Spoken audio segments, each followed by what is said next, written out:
Hi, I'm Diane Krakora, CEO of PartnerPath, and welcome to Technology Channel Videocast. With me, I have Charlene O'Hanlon on the other coast. Hi, Charlene. Hey Diane, how are you? Good. Hopefully you've had not a lot from Irma. Nope, none at all. We had maybe one night of sprinkles and that was about it. So we were spared, thank goodness. Jose is on his way, though. It's not going to hit us. I think it's going to go closer to New York, New England. So I moved at a good time, I guess. Yes, great. Great. Very good.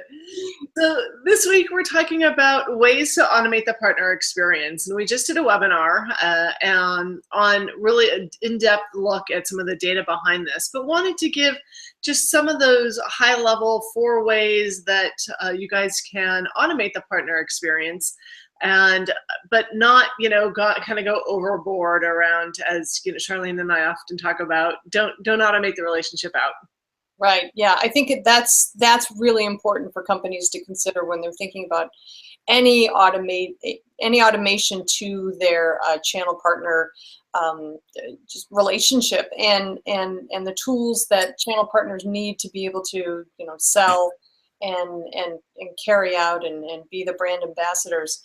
I think it's very, very important that vendors, now more than ever, because of the changing role of the solution provider, that they work very, very hard to make sure that they still have that personal relationship with their channel partners. And automation can actually help benefit and push forward that personal relationship if the automation is done in areas that don't actually impede that one-on-one conversation and experience that channel partners really need. Yeah, and I completely agree. It is a relationship. It is a partnership. So let's, and as we've seen from the State of Partnering study for this year, certainly people are the highest element of the kind of the different aspects that can affect the overall experience. So we're not saying to not have those relationships, but there are quite a few things that the partners do want around automation. And the research also showed that 80% of the overall partners relationship will be with you through your systems, and they want them. They want to be able to go online and find tools and get dashboards and see data. But when they need a person, they need a person. So don't miss that.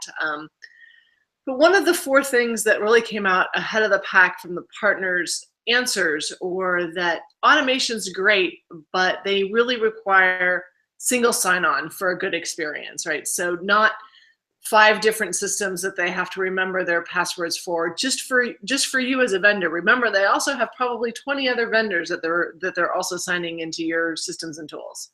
Right, and automation, single sign-on is, I mean, it's kind of a no-brainer, right? Single sign-on is now probably one of the most prevalent sign-on technologies there are as companies move to kind of break down those silos and integrate a lot of their systems. Single sign-on is becoming that de facto technology, and I don't, it's gotten to the point where I don't even actually consider that automation. I just consider it something that's there, and it's my way of getting into systems. But that said, I think if a company does do single sign-on, I do believe that they really need to be careful about the security of those systems and make sure that they are, locked down and that they're not open to or vulnerable to attacks. Yes, certainly. I mean, security of your partner portal, I certainly think is one aspect. But there's usually not a lot of private data in there. We're not holding credit cards in partner portals these days. So single sign-on was one. The second thing that was really high on the partners aspect of what they felt is a good experience for them was also performance dashboards, right? The ability for them to see as a partner kind of everything that they're even doing with you. You guys want it as a vendor as well to see each per partner, but the partner also is really excited to be able to see kind of how they're doing and across the program elements. And I think the hard part about performance dashboards is if you do have disparate systems, even if you've had single sign-on, how do you get that data pulled back into one system so that you can show kind of the overall dashboard between training and support and deal reg, across, which may be different systems for you guys. At the end of the day, it's all about big data, and vendors need to integrate their systems. It's a fact of life, and they also need to make sure that their networks are actually able to pull all those systems together and present the information, in real time without, dragging the entire network down along with it. But it's so convenient to be able to just log on, look at something, and then log off and go on about your day. The great thing about dashboards is a channel partner doesn't have to wait for their channel rep to give them a call back and kind of go through these myriad reports with them and just, for one tidbit of information. So I really think that even more than single sign-on, I think dashboards are super important for vendors to automate and to give to their partners. It's just such a value add. Yeah, and it is really, it is two different things that the vendors have to go through. One, certainly being able to allow authentication through to the different systems, which is, as you mentioned, fairly easy. Particularly, there's a lot of single sign-on kind of technologies out there.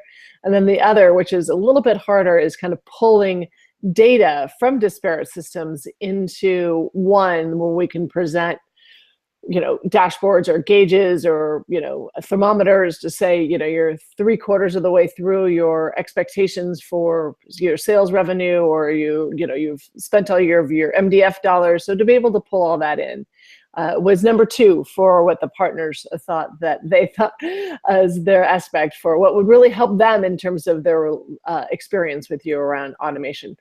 The third thing was support, access to support. Again, this is kind of a disparate system issue because everybody's got some sort of a support tool, which has a knowledge base, be able to log cases for their customers. And it's not often something we see kind of in PRM resident, but for the partners to be able to either have single sign-on into the support cases or to be able to pull that information in as well. So are they looking more for, to me, support is a purely human interaction.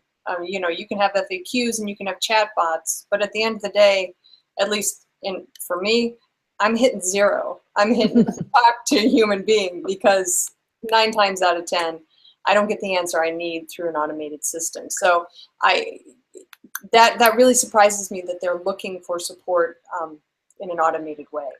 Yeah, and I think they're when we talk to them, they're more looking for being able to not necessarily even find answers for their customers, which is number one, right? Can they find it, or can they even email or ask for support? But it's the ability to track open cases. Okay. Within their customer set, right? So if they're really that front line of support and that trusted advisor to their customer, they want to be able to go into a vendor support tool, and if that customer is registered to them as a partner, be able to see if that customer's got their answer yet.